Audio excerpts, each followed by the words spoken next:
right, so this is the new day opening gap, new week opening gap, 15-minute, 5-minute time frame, SMT strategy, how I use it on NASDAQ and ES and what I look for, things like that. First things first, I want to go through all the indicators, why I use what I use, and things like that. So first things first, ICT, kill zones, and pivots, why I use it. It just outlines the time zones for me, or the time areas for me. And the reason why I need that is because gives me the highs, the lows of the session, gives me the midpoint automatically, and tells me when we're about to sweep the liquidity, stuff like that, what the highs is, and all that. So it's a pretty important tool to have for the specific reason of knowing when and where the market has highs and lows given in a session.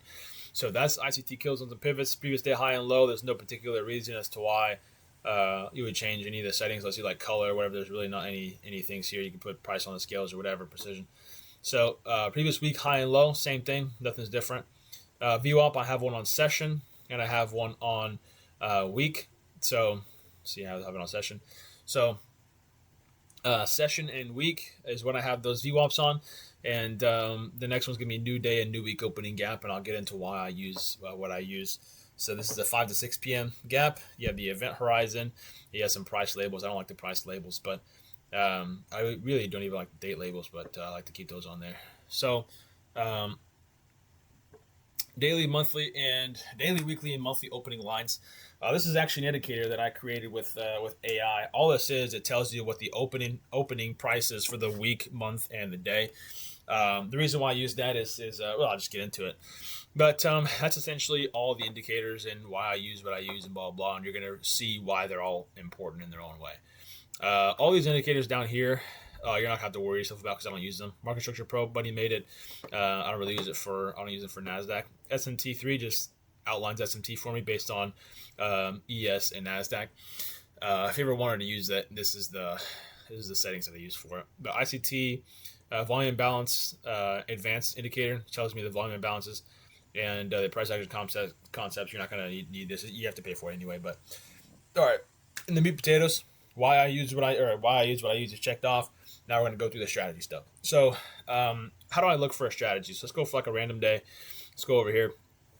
Not cherry picking anything. So why I look for what I look for is mainly location dependent. So if I want to take a trade somewhere, it has to have the importance of a location. It has to have the importance of a location on the chart. So it's like if I'm going to be, looking for a trade setup, it has to have a level of importance nearby. Now, the levels of importance are all the indicators that I have set up. Previous week high, previous week low, the VWAPs, the new day and the new week opening gaps, and the VWAPs are the most important parts. However, the new day and new week opening gaps are probably the most important ones because they happen just about every single trade setup. Now, what I have a new week and new day opening gaps, this is what it looks like. Whenever you have like a weirder looking shade to it, that's how you know it's like the most recent one. And same thing with the new day opening gap. Whenever you have a new day opening gap, it's the deeper bluer one over here. You can see how it's a little bit different. So the opacity is a little bit different. On top of the color's a little bit different as well. But anyway, why I trade what I trade and whatnot. So should I look for, where was I at? I think it was this one. So this is a new week opening gap. Happened just this past weekend. What I look for is for the market to tell me as to why it should be going higher or lower or whatever. So that's actually not a clean example. Let's use this one up here because I could use this one, but I can't. This is not beginner friendly, mainly because the wicks don't agree. But if we're going to be trading from here, that's obviously a lower high, right? This is obviously a higher high, right? Same thing. So notice how this is going lower and higher. So what I look to use as an entry trigger is mainly going to be on the 1 minute time frame. So let's go to the 7th. Let's see here. I kind of want to explain a little bit as to why I get in, what I get in, blah, blah. So whenever I'm trading this thing here, I don't know why that's there, but let's get rid of it. So notice how this one made a higher high or a relative equal high. This one made a lower high, obviously. Now, why would I get in where I get in? So you can see how as the market is respecting the high and as this market is disrespecting this high, what I look for is the market start to reverse down lower. So this is the candle that created this This is the candle that created the disrespect, right?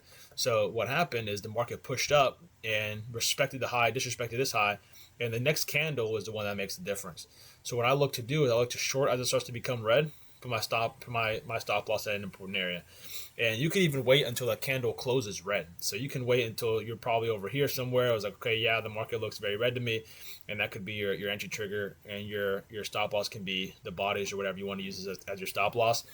The biggest thing is you want to use the stop loss in an area that would disrespect your overall idea of what you want the market to do or what you expect the market to do.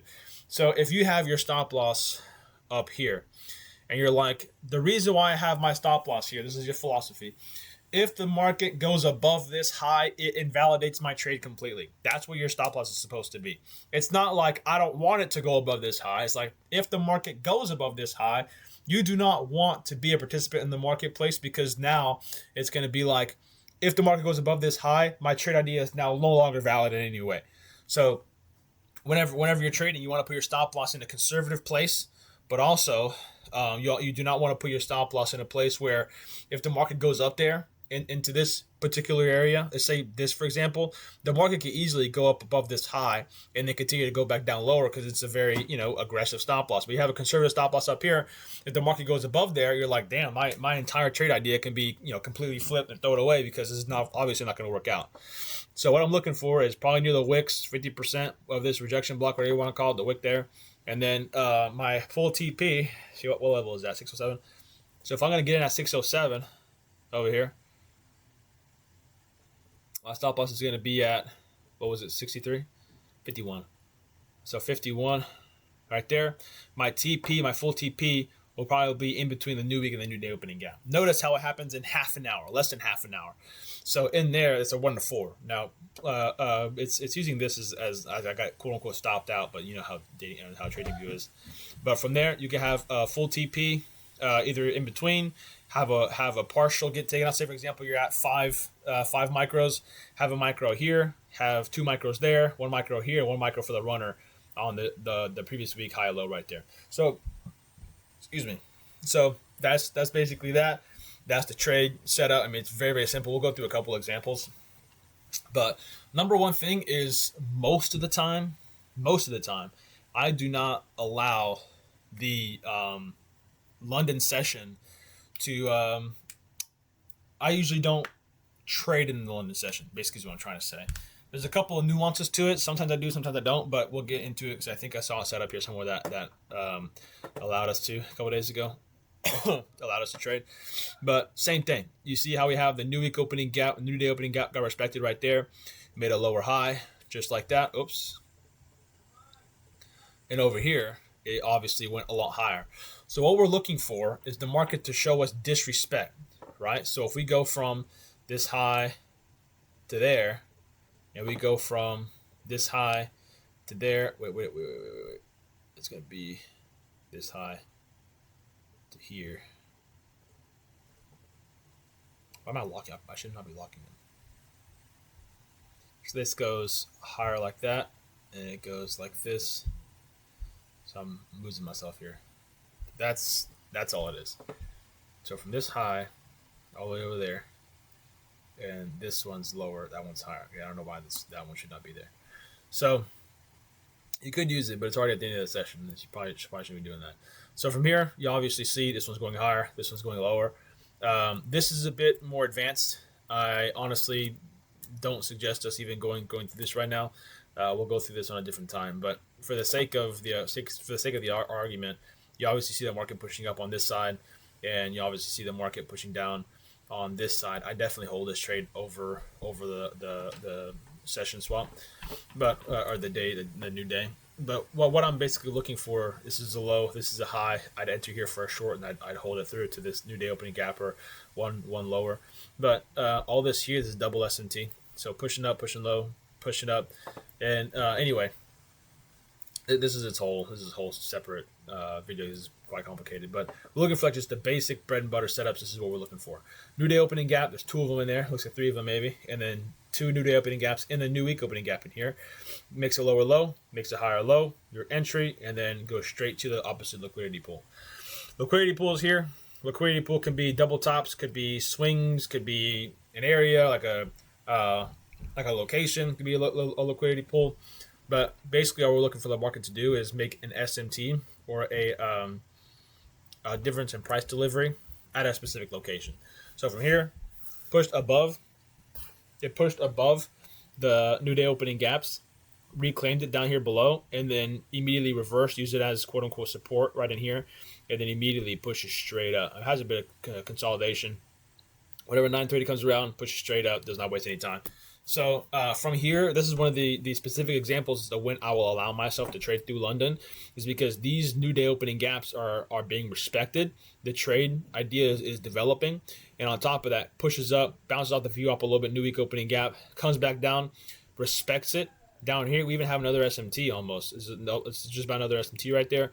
Pushes up, bounces off you up, does what it does, whatever. Comes back down, almost retests a new day opening gap, and then pushes up higher, consolidation and whatnot. Comes back down and pushes up immediately to fill in this new day opening gap in the liquidity pool, and also takes out the new day opening gaps here. This is the liquidity pool I was talking about. So from here, that's the whole trade. And then from this one here, you can see how this is obviously, a lower high, higher high. And from here, you could start to trade down lower. The reason why I didn't trade the SMT from here to there is because this is the new day candle. I don't trust it on the new day opening candle because too much liquidity, too much blah, blah, blah. I'm not going to do all that. From this particular place, I would wait until market actually gets to the new day opening gap up here. I'm not going to trade before that. There's some instances where I do. Mainly because of if OTE is there, if the SMT was already developed before new day opening gap, if we're looking to continue to go down through it, if we're going to bounce off of it. There's a couple of different things that I look for whenever I'm looking to trade an SMT at a new week or new day opening gap. But the main thing that you're looking for is after already claimed the entire new week opening gap. You see how it already claimed through below these, made a lower low, made a higher low. We're looking to respect it again. Market pushes up above and then claims it, but and then fills it in. But from here, lower high, higher high, your entry would be somewhere around there, and then the market just immediately pushes down lower for that new day opening gap, opposing the liquidity pool down below here, fills it in really really nicely. Same thing. This looks really good here too. We definitely need to go to the 1 minute time frame to explain this one. We're on the second from here. I gotta stop blocking these because I have to delete them. Okay, so from here, there's particular reasons as to why I choose to get in and get out where I get in and get out. So let's go down to 1 minute time frame so we can look at this. This is on the second. Okay, so from here, you can obviously see how this is a much lower low. This is a much higher high. Why and where would you look to get out or get in of this trade? So the reason why I would get in is this high over here never got disrespected. This high got disrespected right on this candle. So you notice how right on this candle, the market disrespects ES, but does not disrespect NASDAQ. So right there is whenever I start to look for bearish trades. This is not a bearish reversal or displacement in any way. What I'm looking for is something like this, pushing straight down. Right now, even these two candles might be enough because it's like a reversal point, looks like almost. And also, if you would do an OTE from this high to this low, right there, you'd see how 705, 789. This is probably where I want to look for a short. And by the way, this is my OTE settings here. So comes back down, feeds into it, goes straight down. Now, right there you go. Come on now, buddy. There you are. So from high to low, that'd be my entry point, and I would probably look to short just in this candle right there. Stop loss at the bodies or whatever near the high or low of that. Come very close to the stop loss, but never disrespected the high, and then came back down lower, and you can look for a trade probably right down here somewhere. And that's basically the entire setup. And even if you really wanted to wait to see if it wanted to make the displacement, if you want to wait for the displacement, this is what you can expect. So from this high down to this low, which by the way, OTE is mainly used on the 1 minute time frame, but I use it on all the time frames, 15 minute, 1 hour. I use it everywhere. But on this one, bounces right off of 705, right there on the sweet spot. And I probably start to look for an entry 3-4 candles in. So I look for that. I was like, yeah, we're ready to go. Stop loss at or near the high. and then your TP would be the same area, new day opening gap. But I actually wanted to use an area down below here, in between the new day opening gaps, new week opening gaps, mainly because I don't know which one's going to go for. I don't know where it's going to stop at. That's why I use gamma levels, and that's why I use like 0 gamma levels and whatnot. The reason why I use all that is because it tells me when I can expect the market to potentially bounce or reverse or whatever. I can look to see if the market wants to continue or if it wants to bounce off the levels or start to consolidate at those areas. So from here, 68, 684, 683, 685. This is around a 1 to 9, 1 to 10. Now, remember, the reason why I got in is not because I saw 2 red candles start to pop up, but I have an area of importance with displacement in the market telling you that, yeah, now it's time to go. That's whenever I would get in. That's whenever I would look for the TP. That's where I look for my stop loss. That's where, everything was already outlined out there for you, and I explained everything. So from here, it's same concept over and over again. And we worked the high end of this new week opening gap. Now we're working the low end. We've been on a downtrend, right? So from here, let me see where we're at over here. So right there, new week opening gaps right there, going lower. This one's relative equal, right? I guess we don't need to see it because it's right there. But right there, relative equal high. This is obviously going lower. So what I'm going to do here is I'm going to start to short once it starts to go bearish a little bit, right? So from here, right there, and you can see for the low end of this imbalance is right about there. Now, if you wanted to go for a bit more aggressive in between the new week opening gap and new day opening gap, you probably hit your stop losses. You're going a little bit too aggressive. So from what I would do personally is the consequent encouragement, or the midpoint of the new week opening gap, will probably be your best bet because there's two week opening gaps right on top of each other. So from here, you're also training through the London session. So the London session likes to reverse, and the continuation is usually the New York AM session. So I'd probably wait for that. But from this is a lower this is a lower high. This is a relative equal high. What I would usually look for is the consequent encouragement, as I mentioned, and you can also see that the liquidity pools are down here. They've already been hit. So from the previous day, your best entry is probably going to be we didn't make one over there. Your best entry is probably going to be somewhere around the highs of this. So you see how we made the new week opening gaps for respecting it. Your best bet is probably going to be somewhere up here. To have that short, be probably down into here. But, waiting all the way down into here to look for a potential short, I mean, we need a deep retracement. You know how NASDAQ loves to make these deep retracements. And on top of that, this is a liquidity pool now, right? So your entry point would be a liquidity pool. That's not good. So this high right next to each other, that would be a too smooth high or whatnot, almost two smooth highs. Makes a double top or whatnot, runs it, creates the OTE environment. That's the SMT opportunity we talked about before, and then uses that as fuel to go down lower to these new day and new week opening gaps. So what I look for is the NASDAQ setup, right? So right up here, you notice how we have a higher high. It's going higher. That would be what I'm looking for. But in this particular example, I had this one outlined. I really wanted to touch on this. This is important. The reason why I would not trade NASDAQ in this environment. Now, remember, the NASDAQ and the ES, they're both liars and truth tellers. So what that means is whenever you're trading NASDAQ or ES, you have to be careful, right? Because the reason why you don't want to trade the one that goes higher, you want to trade the one that goes lower, and vice versa for longs, is because you only want to enter a trade if that trade has, you only want to enter the trade if it's telling you the truth. You can see how if it exaggerates, it's lying. So saying S&P is basically telling you, hey, bro, I'm looking to go up higher. And NASDAQ is like, nah, fam, I'm going lower, right? So if you want to enter ES, understand that you're entering this asset with the risk of the market continuing to go higher because it's continuing to lie and gather liquidity before it reverses down lower. So the reason why I would trade ES in this particular example is if we drop down to the 1 minute time frame, we'll see this, right? So this is obviously the higher high, as we're mentioning, the higher high over here, as we're mentioning, and the lower high over here that we're talking about. If you can imagine, if you enter down into here, you're entering at 260. The high is at 340, 80 points away, 80 points behind. if you entered on NASDAQ and you're waiting for an opportunity to get out at a low down here, you're already 80 points behind. But if you imagine this for an example, we're at the new week opening gap and it's being respected currently. So what we can wait for is we can wait to see if the market wants to continue to be bearish on ES and it wants to, continue to go back down lower. If it does not, then we'll say no to the trade. But if it does want to continue to go lower, then we can just trade ES instead, because we're already behind on NASDAQ if we enter here. But if we enter on ES, whenever it takes up the liquidity and start to make, a bullish move down to the downside, say for example, you're waiting, you're like, you know what, that's enough for me.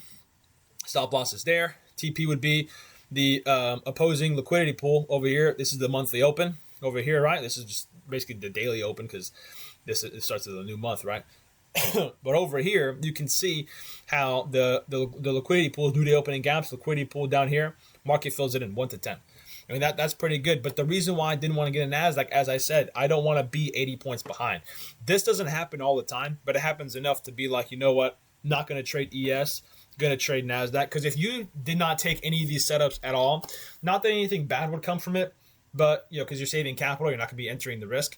But the reason why I take them is like this happens like once a week, where it's like the ES would be the attractive one, the NASDAQ would be the ugly one, because even though the ES is the liar, ES is lying to you, I would trade that one because I'm already behind 100 points on NASDAQ. It doesn't make any sense. I'm like, you know what? I'll take the opportunity on ES and we'll leave it at that. But that's basically it. If anything else comes up, probably make another separate video on it. But that's basically it. You go through another example, I suppose.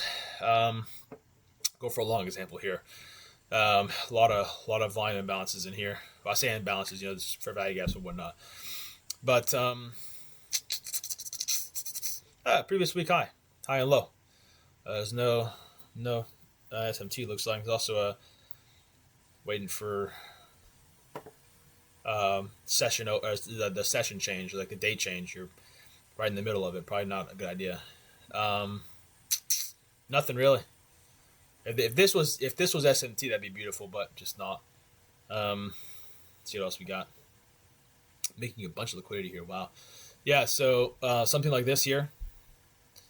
Where was it at? Right here. New week opening gap. I'm sorry. Previous week high and low. Be from there. That's obviously your lower high. Obviously your higher high. And you'll notice how market starts to be a little bearish. And it's going to be on this candle there. So as this candle starts to become bearish, and then you have the stop loss near the high, and you can have your TP near here, which is not an attractive risk to reward ratio. You can do it here, and that'll be it. But remember, you see all these gaps in here, the market's going to want to fill it in, which is why this is so important. Fills it in immediately, very, very aggressively at 3:45 before market even closes, makes this gap. I mean, that's incredible. But makes all this liquidity. It's got to fill it in. How early it did it or how soon it did it was very, very impressive. I did not expect it to fill it in that fast. But this is my area. Now, whenever you have something like this happen, it's just not that attractive. But June 23rd, we'll go check out June 23rd. And we'll see what we can do on the 1 minute. If we have the data for that. I think we should have the data. Yeah. Cool. So, yeah, this is it here. So, I want to see 12:15, 13:30. Cool. So, higher high, obviously a lower high, right? So, lower high comes out. Looking to short it in here maybe. Your short would be somewhere in there, potentially. Stop loss near the high. And you have your TP down near... what level was that? Because my entry was 842. Yeah, definitely not 842. Maybe that low. So from the new week opening gap, it's going to be at roughly 630. Awesome. So this is going to be a 1 to 4, just about. I look for a 15-minute time frame for SMT. At the 1 minute, look for the executions. But yeah, that's basically it. I mean, it's very, very impressive setup. I love this. I love the strategy. Yeah, it works very well. You can even enter it from, I keep locking it just to have it, from here to there. Almost did it again. And you can do from this high. You notice how I locked it again. So from here, high, lower, And then from there, we're trading these highs. So this is lower, that's higher. It made the displacement, and then you start to see the market start to push up. So I would wait. I'd use this high and this low, and you'll notice how consolidating between 79 level, and then it starts to drop down a little bit after. But from that high to this high lower, this high to this high is higher. Market made the displacement down lower, retracement. As it starts to come back down a little bit, this is when we start to look to enter, or you can just enter on this low there. So what you could do is when the SMT first comes out and then starts to go back down lower, that's whenever you could enter. And notice how it respects the previous week high or low, and your what's it called? This can still be at 630. Yeah, 630 can stay there, and then it turns a 1 to 4 into a 1 to 6 instead. So that's the power of the 15-minute, 5-minute SMT strategy. I mean, this happens all the time. You saw it yourself. I probably say or estimate the occurrence of this happening like 2, 3, 4, maybe 5 times a week. Happens on different time frames. Happens on different time zones. How am I talking about? Different times of day, different sessions of the day. Happens at different sessions of the day, but it happens multiple times a day, regardless. So if you have any questions, give me a call, give me a text, Discord, whatever you have. Let me know what you got, and we'll talk about it. But that's basically it.